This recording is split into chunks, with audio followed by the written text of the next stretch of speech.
하나님의 말씀은요, 마태복음 2장입니다. 마태복음 2장 13절부터 18절까지 말씀입니다. 그들이 떠난 후에 주의 사자가 요셉에게 현명하여 이르되 헤롯이 아기를 찾아 죽이려 하니 일어나 아기와 그의 어머니를 데리고 애굽으로 피하여 내가 내게 이르기까지 거기 있으라 하시니 요셉이 일어나서 밤에 아기와 그의 어머니를 데리고 애굽으로 떠나가 헤롯이 죽기까지 거기 있었으니 이는 주께서 선지자를 통하여 말씀하신 바 애굽으로부터 내 아들을 불렀다 함을 이루려 하심이라. 이에 헤롯이 박사들에게 속은 줄 알고 심히 노하여 사람들을 보내어 베들레헴과 그 모든 지경 안에 있는 산의 아이들을 박사들에게 자세히 알아본 그때를 기준하여 2살부터 그 아래로 다 죽이니, 이에 선지자 예레미야를 통하여 말씀하신 바 라마에서 슬퍼하며 크게 통곡하는 소리가 들리니 라헬이 그 자식을 위하여 애곡하는 것이라. 그가 자식이 없으므로 위로받기를 거절하였도다 함이 이루어졌느니라. 아멘. 오늘 아침 읽은 이 본문은 왕으로 태어나신 예수님께서 애굽으로 피난 가시는 그러한 장면입니다. 우리는 이 말씀을 통해서 많은 교훈을 발견할 수가 있습니다.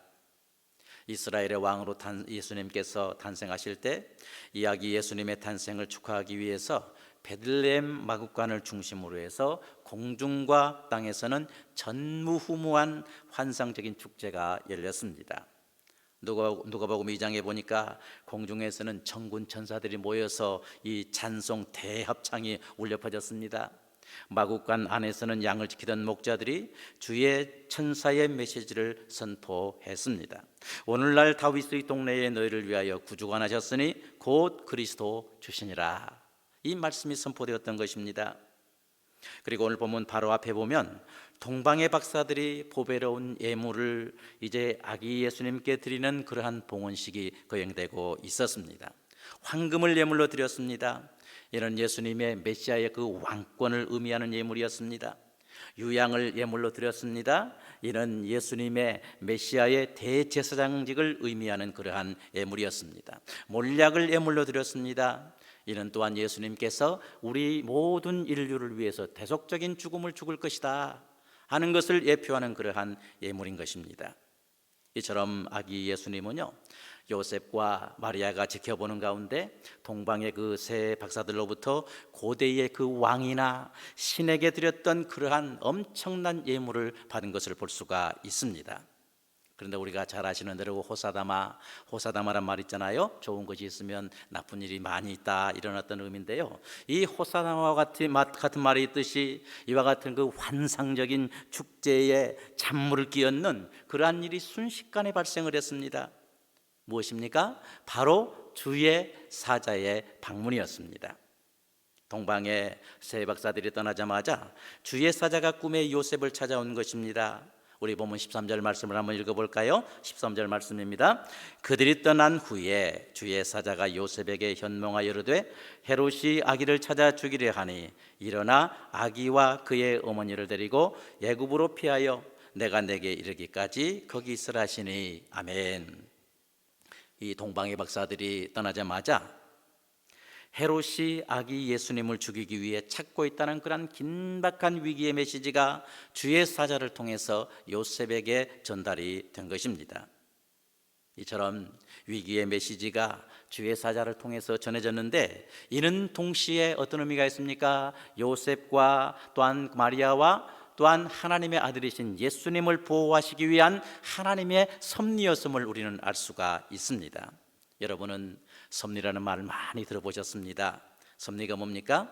하나님께서 모든 피조물들을 보존하시고 또한 이제 세계에서 생생하는 모든 일에 행동하시며 그리고 만물을 그 정해진 목적대로 인도하시는 하나님의 사역을 가리켜서 이제 섭리다, 이렇게 정의하고 있습니다.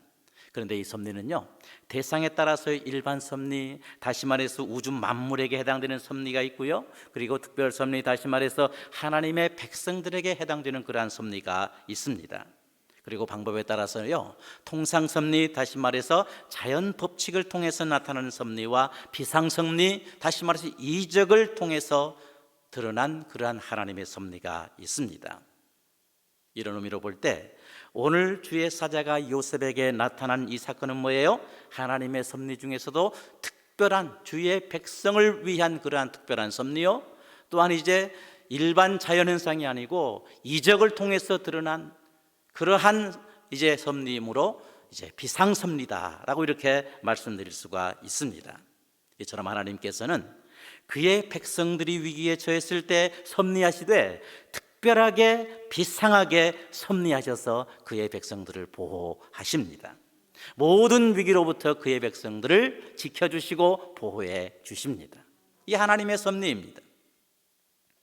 이처럼 헤롯을 비롯한 많은 악인들이 악한 일들을 수없이 계획하고 있지만, 그러나 하나님께서는 자기 종들과 또한 이제 그의 백성들을 위해서 비상하게 개입하시고 그들을 보호하시고 또한 위태할 때는 피할 길을 열어주시는 그러한 하나님이십니다. 최소한 하나님의 뜻이 이루어지기 전까지는요, 그렇습니다. 하나님이 보호하십니다. 지켜주십니다. 위기로부터 항상 인도해 주십니다. 이 하나님의 뜻을 좌절시킬 그러한 존재는 이 세상에 아무도 없습니다. 참새 한 마리까지도 허락 없이는, 하나님 허락 없이는 땅에 떨어지지 않는다라고 이렇게 말씀하고 있지 않습니까? 이 사실 믿으시기를 바랍니다. 지금 요셉은 주의 사자로부터 두 번째의 계시를 받고 있습니다. 요셉은 첫 번째 주의 사자로부터 방문을 받고 계시를 받았는데, 마리아가 잉태됐을 때, 절교하려고 할 때 첫 번째 계시를 받았습니다. 그리고 지금 애굽으로 떠나라, 두 번째 계시 앞에 직면해 있습니다. 특히 여기 보면 주의 사자가 요셉에게 현몽하여 이르되라고 했는데요, 아직 하나님의 특별 계시가 완성되지 않는 그런 상황에서요, 이 꿈은요, 하나님의 계시를 전달하는 그 매체 중에 하나의 통로였습니다. 꿈은 하나님의 계시를 전하는 그러한 매체였습니다. 요셉이 전에 마리아와 그 조용히 절교하려고 했을 때 주의 사자가 꿈에 나타나서 뭐라고 그랬습니까? 마리아에게 잉태된 자는 성령으로 된 것이니 그를 데려오라, 이렇게 말씀을 했습니다. 그리고 주의 사자는 꿈의 동방박사들에게 헤롯에게 돌아가지 말라라고 이렇게 지시를 했습니다. 그 외에도 주의 사자는요, 헤롯이 죽은 후에 요셉에게 다시 나타나서 이스라엘 땅으로 돌아가거라, 이렇게 말씀을 했습니다. 또 꿈에 요셉에게 나타나서 나사렛 동네라는 곳에서 살아라, 이렇게 꿈에 지시한 것을 볼 수가 있습니다. 이처럼 꿈은 특별 계시인 성경이 완성되기 전에는 하나님의 계시의 전달의 수단이었습니다. 그러면 이 같은 꿈을 통해서 주의 사자로부터 일어나 애굽으로 향해서 가라 라는 이런 말씀을 들었을 때 요셉이 취한 자세는 무엇이었습니까? 다시 말해서 하나님의 백성들이 위기에 직면했을 때 취해야 될 그런 합당한 자세가 무엇입니까? 좌절하는 것입니까? 낙심하는 것입니까? 우리 다 함께 본문 14절 말씀을 같이 다시 한번 읽어보시겠습니다. 요셉이 일어나서 밤에 아기와 그의 어머니를 데리고 애굽으로 떠나가. 아멘. 여기 보면 일어나서라는 말이 있는데, 이 일어나라는 이 뜻의 그 원어의 뜻은 뭐예요? 조금도 여유를 두지 말고 곧바로 떠나라, 지체하지 말고 곧바로 떠나라, 이러한 촉급한 의미가 담겨 있는 것을 볼 수가 있습니다. 13절에도 일어나라는 말인데 같은 의미라고 생각합니다. 이 말씀처럼 이스라엘의 왕이요 또한 구원자이신 아기 예수님은 이스라엘 땅에 환영을 받지 못하시고 마치 도망자의 모습으로 이방 땅 애굽으로 급히 피할 수밖에 없는 그런 상황에 직면하게 되었던 것입니다. 이때 당시에 애굽은 로마의 식민지였습니다. 그러나 헤롯의 통치로부터는 밖에 있었던 그러한 지역이었습니다. 그래서 한 100만 명 정도가 그때 당시에 애굽에서 유대인들이 이렇게 집단 군집을 하면서 이렇게 살고 있었다고 합니다. 그리고 이 애굽은요, 성경에 보니까 어때요? 아브라함이 또 야곱이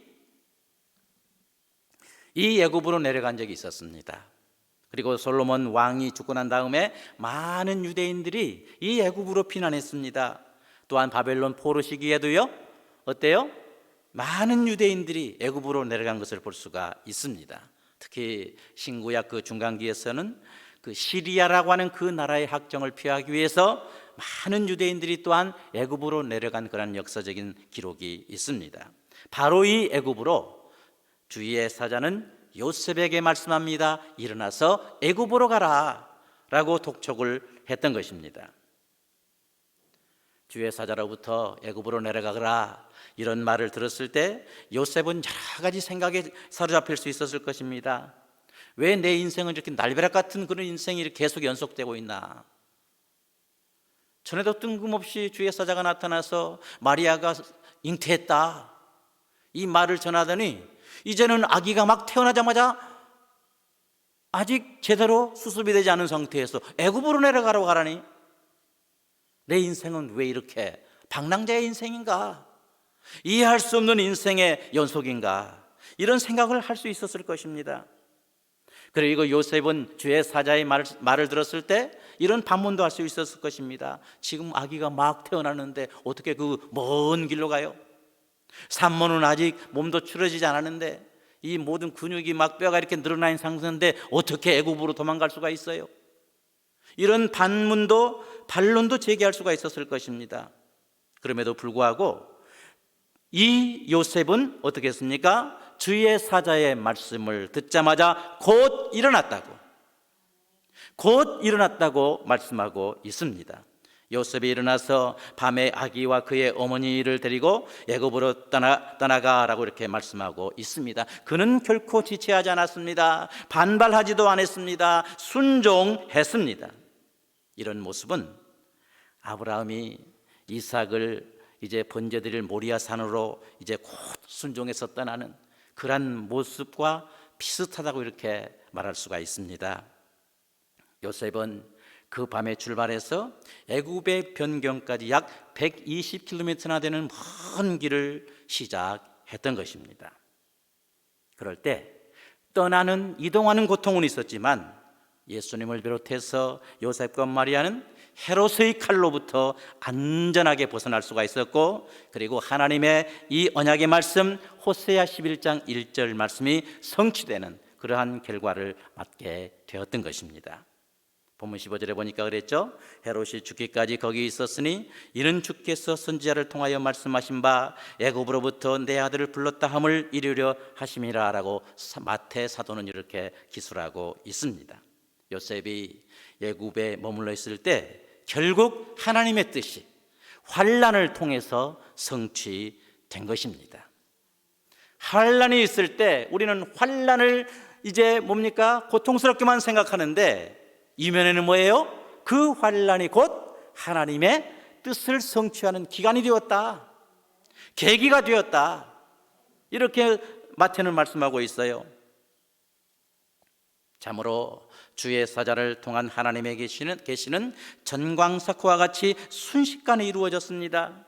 그리고 그 계시에 순종할 때 동방의 박사들에게 안전한 길이 주어졌듯이 요셉과 그의 가족에게도 안전한 장소가 준비된 것을 우리는 볼 수가 있습니다. 순종이 그래서 무엇보다 낫다고요? 제사보다 낫다. 이 말씀이 바로 진리인 것입니다.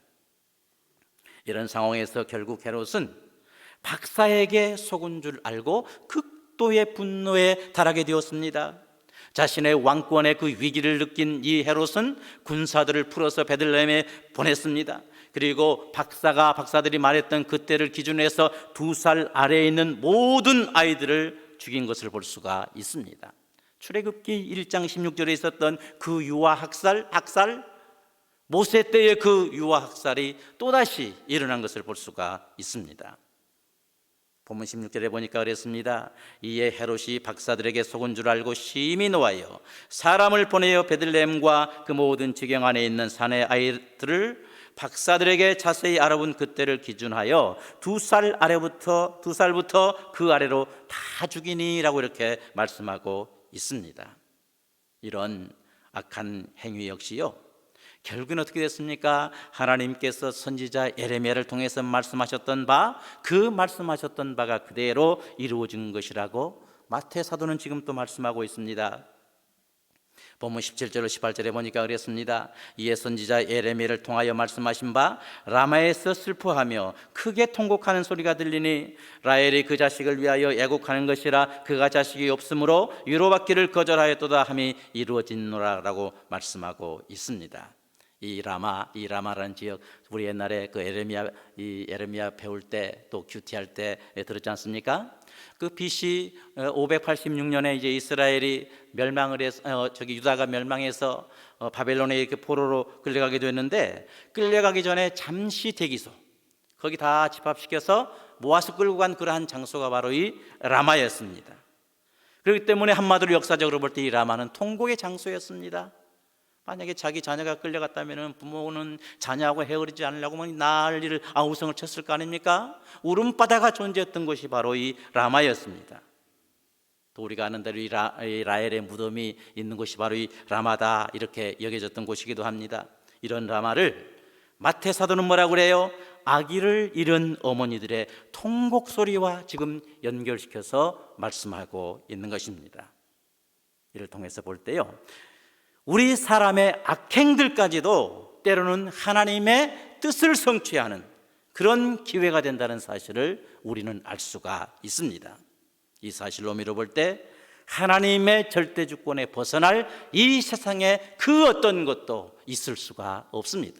모든 것이 다 하나님의 절대 주권의 다스림 가운데 있다, 그 말입니다. 그렇다면 그리스도인들이 고난 당할 때의 그 태도, 이 위기 앞에서의 그 태도를 우리는 여기서 발견할 수 있는데, 비록 뭐예요? 나를 고통스럽게 하는 고난이라고 할지라도, 위기라고 할지라도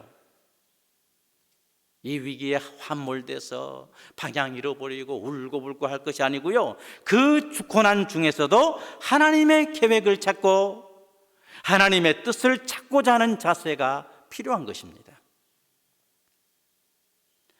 본문 13절 하반절에서 그랬습니다. 내가 내게 이르기까지 거기 있으라 하시니라고 이렇게 말씀하셨는데, 오늘 큐티 제목처럼 뭐예요? 성도는 고난 중에서도 하나님께서 뜻하신 바가 있는지를 살피는 것, 이것이 바로 고난당할 때, 위기 앞에서 하나님의 백성들이 가져야 될 자세임을 믿습니다.